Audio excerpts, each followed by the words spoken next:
Live streaming is the ultimate example of what a bonfire is. They're watching these live streamers for like hours and hours and hours. The community engine at its finest. It's not this polished one-way communication. They're building a community. The definition of just raw authenticity. Why can a 22-year-old in the bedroom like Kai Cenat get more live viewers than a primetime cable news network? And why is TikTok Shop projected to hit 17.5 billion this year? Because a new celebrity isn't a one-way broadcast. The new celebrity is a community architect. We're going to be talking about the most important thing, which is the community engine. Yep. You know, live streaming is the ultimate masterclass in this. Yeah, let's dive in. Yeah, and you know what's even better? The timeliness of this, depending on when it comes out, a week, 2 weeks, 3 weeks, it doesn't even matter at this point. I read somewhere between 35 to 45% of commercial sales purchases in China are done through live shopping. Wow. In the US, it's a fraction of that. It's estimated to be something like 5%.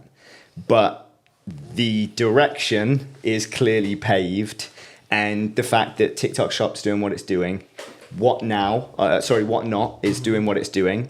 Twitch literally just announced that they now have a partnership with Amazon. I believe TikTok do as well, where you can have affiliates, Amazon affiliates, where they literally put their exact link into their live stream and boom, straight to purchase. It's so slept on right now, but you have a few, like you just mentioned, the Kai Cenats of the world, the iShowSpeeds of the world. There are these live streamers out there that are absolutely dominating right now. And in a lot of instances, those guys aren't even tapping into things like live shopping at the moment.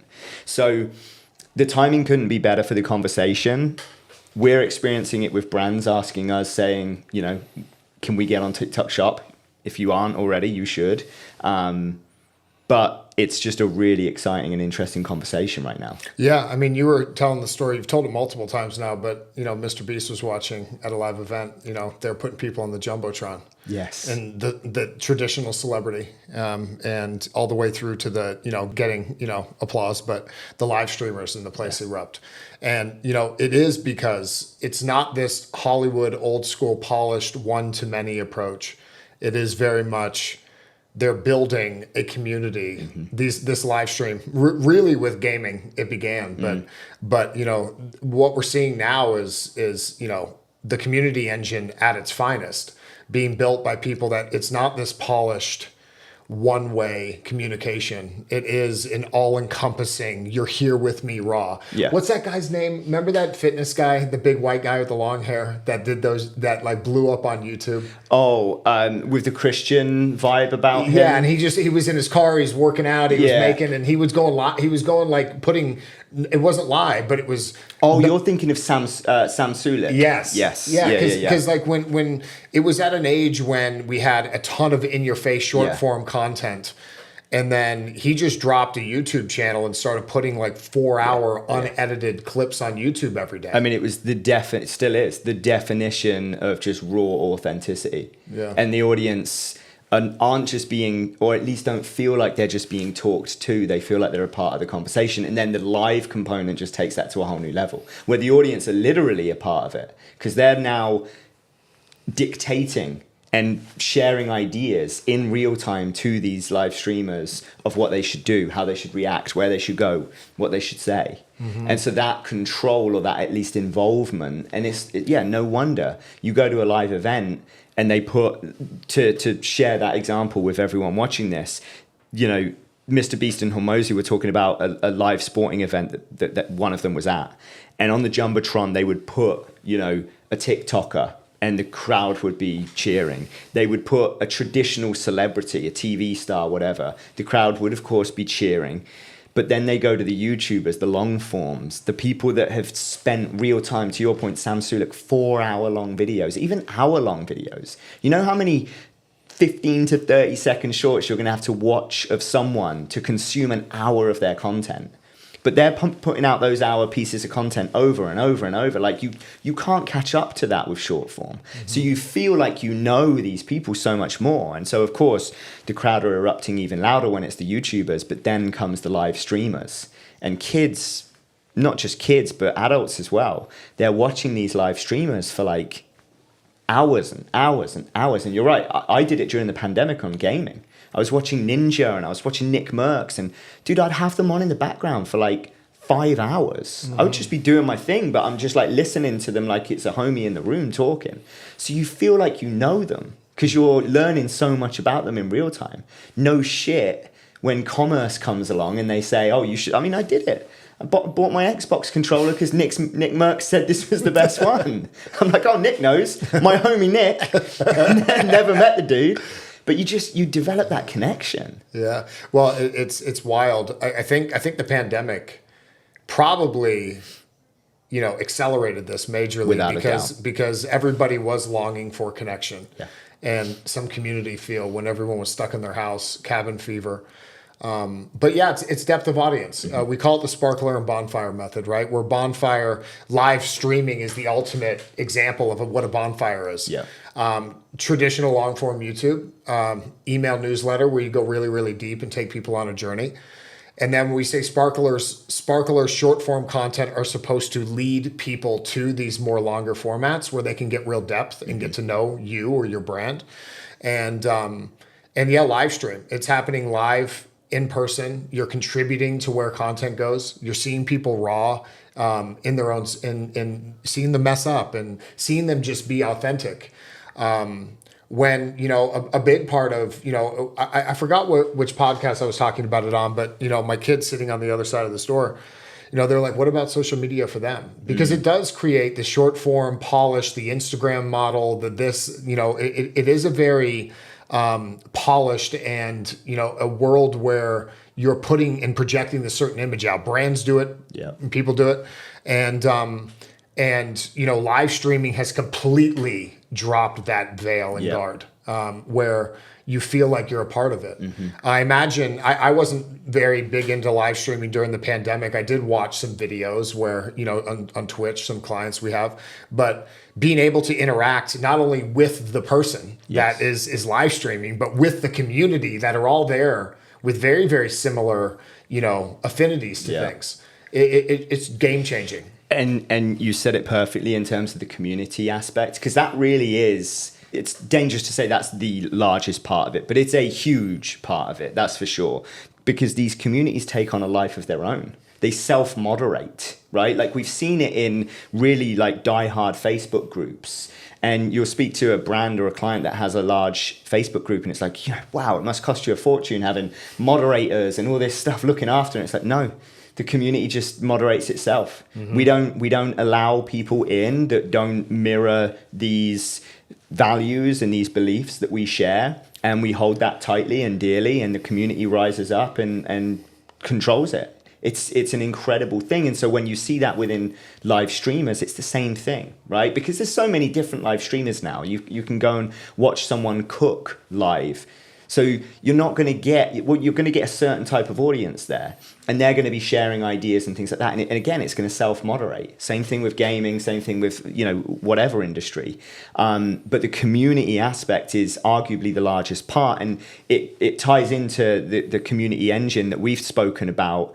And that's the difference between just producing content where you're like talking at an audience. There's a place for it, but once you can create a community engine where these people are really rallying behind your values, your beliefs, your style, what you talk about, everything, your brand, whether you're a person or a D2C company, at the end of the day, the power of really integrating that community is unstoppable. And you can go to any industry at this point. I mean, take a look at run clubs, right? You've got like huge brands like Nike now launching run clubs.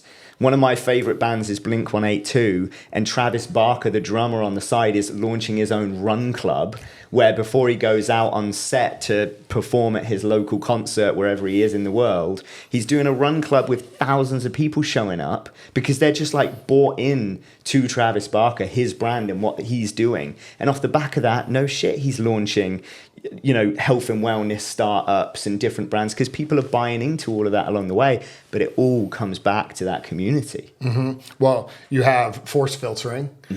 You said a cooking channel, right? Like the bottom layer is that you have a run club.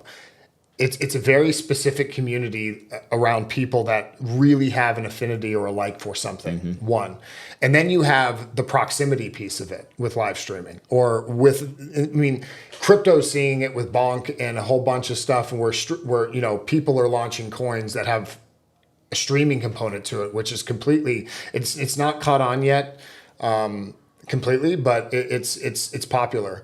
And you have the second layer, which is the proximity to now these people. So, like you said, the one to many, it feels impersonal. And yeah, like we were saying before, or at least I mentioned as probably the catalyst here, is that when you have this you know, event where you're forced to like not be able to have real community, you're searching for it digitally. And yeah, I'd want to connect with people that are all into the same thing I had. And it doesn't seem, there wasn't an overabundance of communities you could buy into, or there was to buy into, but not just to be a part of, like streamers. You can go on Twitch and find, or many other platforms, and find somebody that resonates with exactly what you have, you know, a like for, a hobby. And yeah, it's powerful. Dude, I think you also said something major there around event. Because, and maybe the pandemic was a huge catalyst for this, because at the end of the day, it's an event. You are showing up to a digital CES or a digital live cooking event. Like, it's an event, but it's all digital. It doesn't matter where you live anymore. You could be in a completely different country, but you can join this event that you might have longed. And guess what? It doesn't even cost anything. Right? Like, it's pretty crazy. It's literally breaking down all of the barriers and the hurdles and the hoops that people would have to jump through to become a part of something. Exclusive membership clubs that you used to have to live near a Soho house and pay X amount of money every month to be a part of. And sure, those still exist, and there's absolutely a place for it. There's also online digital versions of that. But guess what? There's also live streaming where you can just log on to Twitch and go and be a part of a community for next to nothing and get the same value, get the same thing out of it. It's huge. Well, YouTubers, they do this call to action, or, you know, people do it on all different types of forum content. Comment below on what my next video should be, or comment below what you think, and they try to do this co-creation mechanism, but it's happening in real time. You're being able to read comments. I mean, we see it on lives on short form, probably more than I think. I don't know the numbers on this, but I imagine a lot more people are exposed to short form lives, like on Instagram and stuff like that, than they are to traditionally going to Twitch and other platforms, though it is, you know, exploding. Well, and hold that thought, but the interesting thing around that is that these short form or traditionally short form platforms like TikTok are able to push lives. So even if you're scrolling for short form 15-second TikToks, you're getting fed lives. So they then just incubate. So yes, if you're going to Twitch, you're going to Twitch or a similar platform for the purpose of watching people live stream. You might be just consuming TikTok and just swiping, but get fed into the live stream. So they control the platform, right? So they can start distributing it as they choose. Yeah. And then you know, you have presenter or talent reading comments, going in with a format, reading comments, being able to ask live feedback, and the co-creation becomes very prevalent when you're live streaming. And I think people it's almost choose your own journey.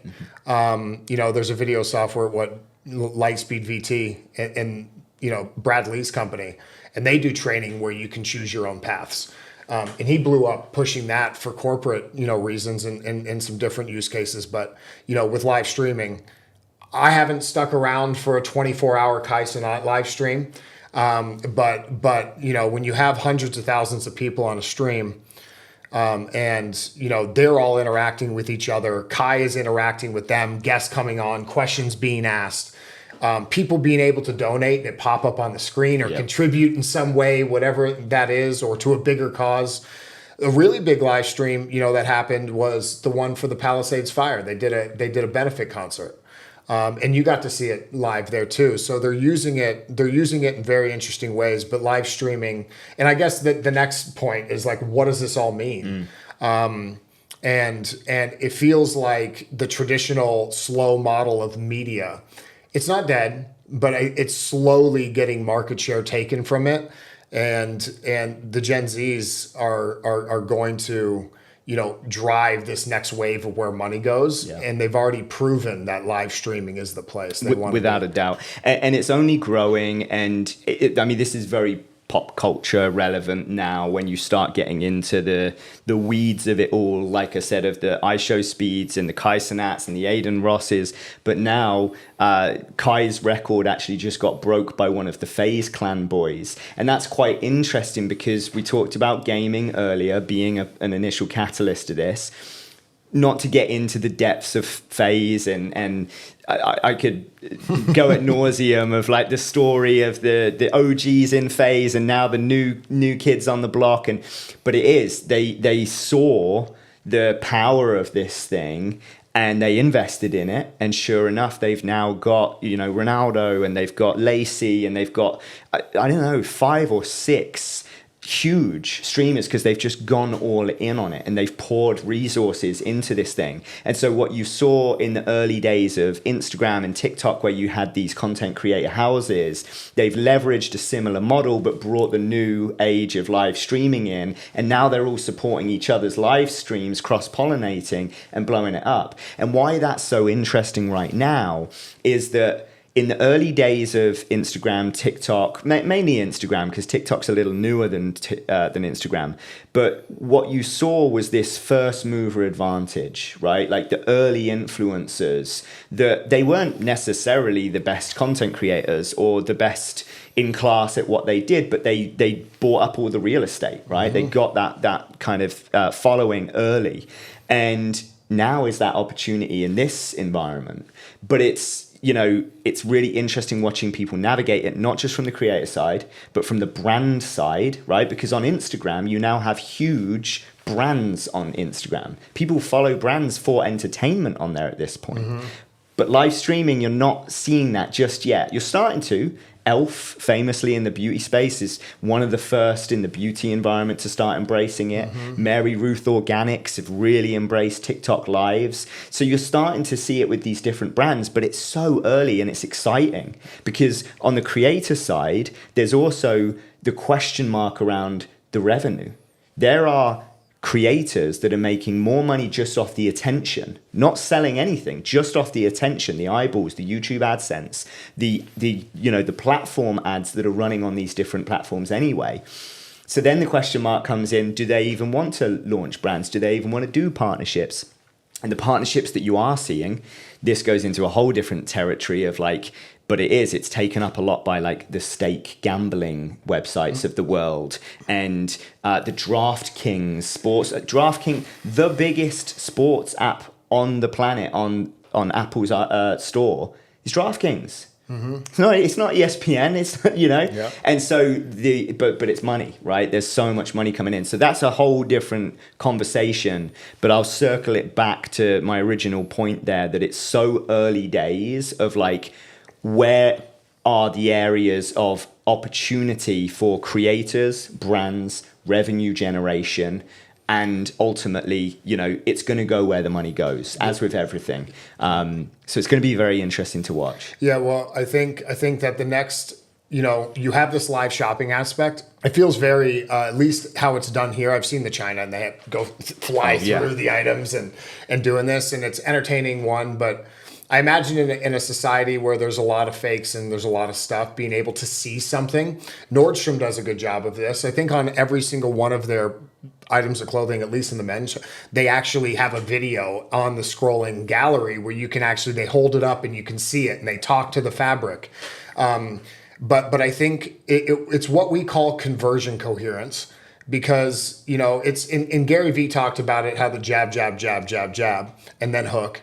But it's hard to stop and sell, and we're seeing this in YouTube. You have in podcasts, you see it everywhere, right? You got to do your ad reads. I think the next level or the next stage of this is going to be, how do we merge these live streams and perfect brand alignment selling to where people don't have to, and we say conversion coherence, because if you don't have to stop someone in the tracks to promote something, and you can seamlessly integrate it to a long form piece of content, like that's why in movies and in television shows we get exposed to it all the time, but we don't realize. Obviously, yes, you see Chevrolet and Transformers as the Bumblebee being a Camaro. But that's purposeful, and they pay a lot of money for that. Yeah. And that's perfect conversion coherence. It is really well thought through brand integration. And when live stream merges with that, and they figure out, not they, but talents start to do that a lot more, not just take money from anybody. They're launching their own brands. They're doing stuff that's authentic to them, and it's woven in as part of the show. It's woven in as part of the, I don't want to say act, but it's a part of their content. I mean, in some instances, it can even facilitate. Yeah. I mean, this is slightly different, but that was the whole Red Bull model, right? They facilitate all of these incredible action sports and events and all the rest of it. So they're just seamlessly woven in. You're not going there thinking, oh, there's a Red Bull banner. Yeah. It's like, no, it's Red Bull BC1. That's the event. It's the biggest breakdancing event in the world. And they facilitate it. They fly the athletes in. So yeah, 100%. I think that's awesome. I also wanted to circle back. You mentioned earlier about the sparkler and the bonfire. And I love that framework for a ton of different reasons, because it also translates so broadly, where you can look at your sparklers as these like viral moments or like big hits that can then lead in. And that kind of circles back to so many different strategies and tactics. We've talked about clipping in the past, where live streamers are huge on this, where they'll take the best moments of their stream. I mean, you'll hear them in real time, especially in the gaming era, which is obviously still going and still bigger than ever. But you'll often hear them hit like a trick shot or a whatever. And it's like, hey, clip that, chat. Well, and they're doing that purposefully, because the main show and where they're building authority is the long form piece. Yes. And so you just see this one teased hook or a teased clip with a great hook. And you are going to want to be a part of the stream. You're going to want to see what happened before that, what happened after. They clip what Kai with Kevin Hart, and they're laughing hysterically. You see a 15, 30-second clip, but like, whoa. And you go, and don't fool it. They are using short form as the sparkler to bring people back to where they are building real community that they own.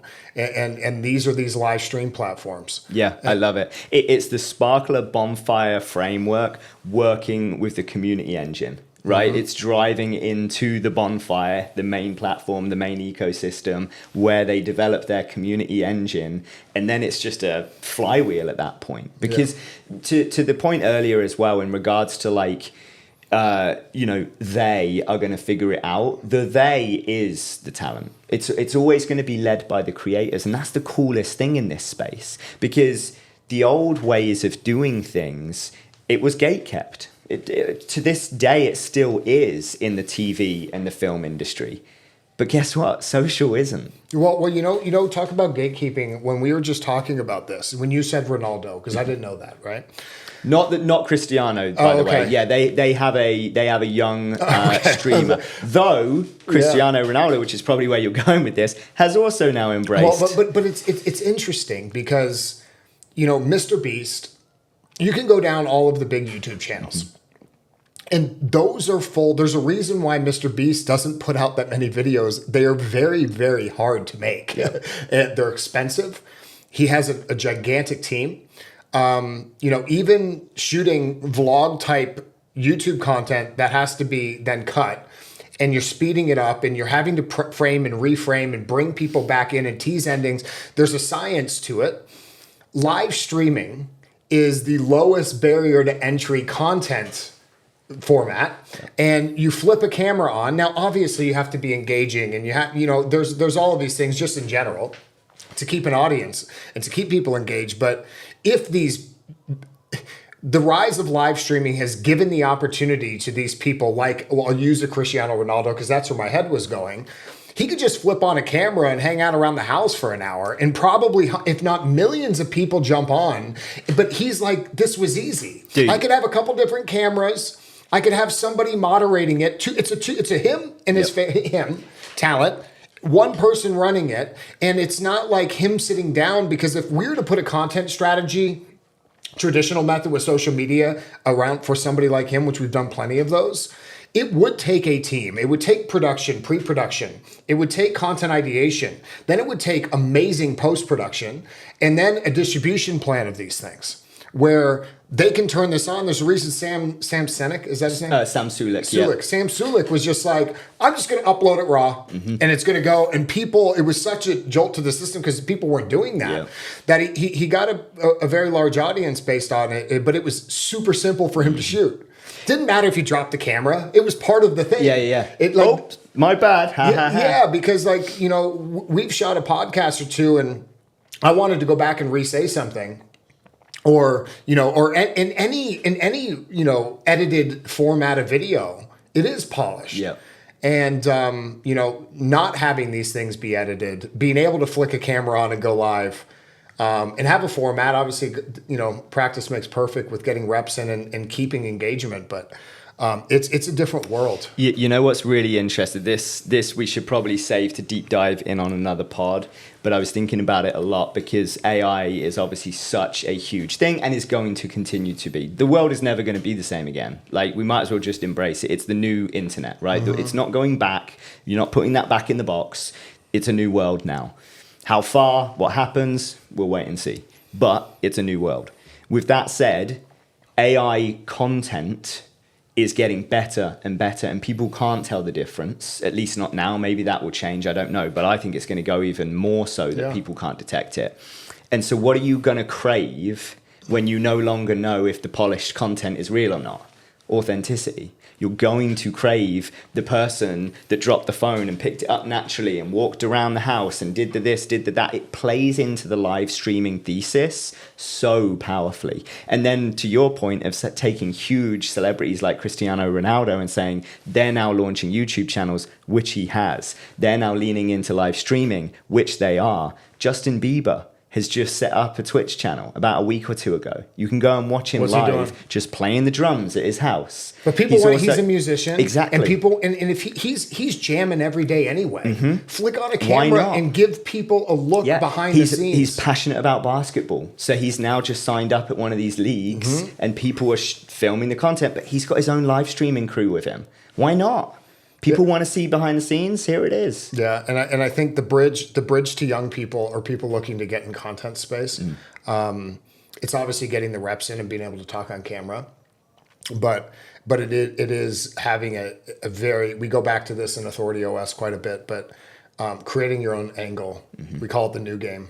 Repositioning yourself with an angle to help people and to become authority or entertain. It can be a number of things. And then, you know, using these platforms where you can put stuff up quickly and get response and feedback loops. But then, yeah, I mean, it's incredible. You don't have to have a team to do this stuff. 100%. And that's, it's going, it already has changed it. But I think when somebody starts to, unless you're a gamer, it's really big in the gaming community. Yeah. But when somebody thinks that they want to become a content creator, they're not thinking a live streamer. No. My kids, 7 and 9, sitting watching YouTube right now, they want to be a YouTuber. Yep. And I think that's going to change soon. I think you're right. Yeah, I think you're right. You're going to, in the same way that you saw all of the aspirational jobs go from astronaut, doctor, nurse to now content creator, YouTuber, you're going to see that with live stream. Like, it's going to be something that people are going to say, I want to be a streamer. You already are to a degree, but it's only going to become bigger and bigger. Do we have any live streamers? Yeah, absolutely. I think the interesting thing on the live streaming side is that it also cross-pollinates quite well with the long-form YouTube. So, for example, Hero DW, one of the amazing talent that we work with, he's huge on YouTube. But he's also into gaming, he's into anime, and this is just one example. But the crossover to live streaming is that much more authentic for him. Whereas if you take I'm trying to think of an example. We work with, this sounds so strange, but they are amazing and they're crushing it. We work with basically the largest rodent stopping brand in the world at this point. They just did a video in Paris catching rodents underneath the Eiffel Tower and stuff. It's fascinating. And they're getting invited out because they are the authority in that space. So they're getting flown out to these different countries to show rodent trapping tactics and techniques and strategies. It's quite fascinating. But because Twin home experts. Yes, yeah. They're awesome. Give them some love. Yeah, we should. Yeah, you're right. Twin home experts. And the beauty of that, talk about Sparkler, their short form is explosive, as you can imagine, because it could be catching a rodent, it could be saving a family, like literally. It could be tips on what to do for homeowners that are struggling with this. So they have these massive sparklers that go out in the form of short form. Then they leverage that through long form, weekly uploads, very consistent. It's educational, it's also entertainment, but it's positioning them as the authority in their space. So it doesn't even matter, like one video might get 600,000 views, the other one might get 40,000 views. And you know, the reason they came to us is because they had a rodent trapping system that they created, which is the best, and they weren't getting traction on it. And we did a content audit and deep dive on them, and we're like, who's doing all of this? And so we ended up taking the entire project on. And I'd like to check back in and see how that rodent thing. I don't have it pulled up. I know, and it's crushing. Yeah. For obvious reasons. Yeah, but, right? but they were the authority. I mean, they've always had a great product. Well, and that's the power of creating that. And they've created a community engine. Yeah. So that it's a community of people that are struggling with rodent issues in their home, or friends, or restaurants, or businesses, etc. So you end up getting bought in. And guess what happens when you save someone's business? You got a fan for life. Mm-hmm. You know how expensive it is when you got real rodent problems, chewing through your wires. You've tried everything. You put out. I'm not trying to make this an ad about them, but the community engine that they're building off of that is immense and very, very powerful. And so, of course, the next conversation here is like, hey, next job that you get and you film a YouTube, let's just have someone follow around with a phone and let's go live. Why not? Show the methodology, show the behind the scenes, the fails, the successes. Like, people are already watching hour-long plus episodes on YouTube. You don't think that they're going to sit and be there with you 4 or 5 hours while you actually, solve someone's huge home issue with rodents? Like, I'll bet they would. Mm-hmm. Yeah, it's powerful. Yeah. Well, listen, we got through a lot today. Mm-hmm. Is there anything else you want to touch on? Because I think that was pretty killer. No, I think it's analyzing all of these different ways. Mm-hmm. The way people are building authority, the way people are building community, and how to do that. And it's obviously early on for you and I doing this, but it's fun talking about this stuff. 100%. And bringing some relevant things like the recent story with Mr. Beast and Hermosi about this stuff. And I look forward to talking more about this. It's awesome. No doubt. The main takeaway from today was always going to be lean into live stream. If you aren't currently, you should be thinking about it, and don't overcomplicate it. Same thing goes for us. Just flick that camera on and just start going live, because it's early real estate right now. Yep, sure is. Cool. Good shit.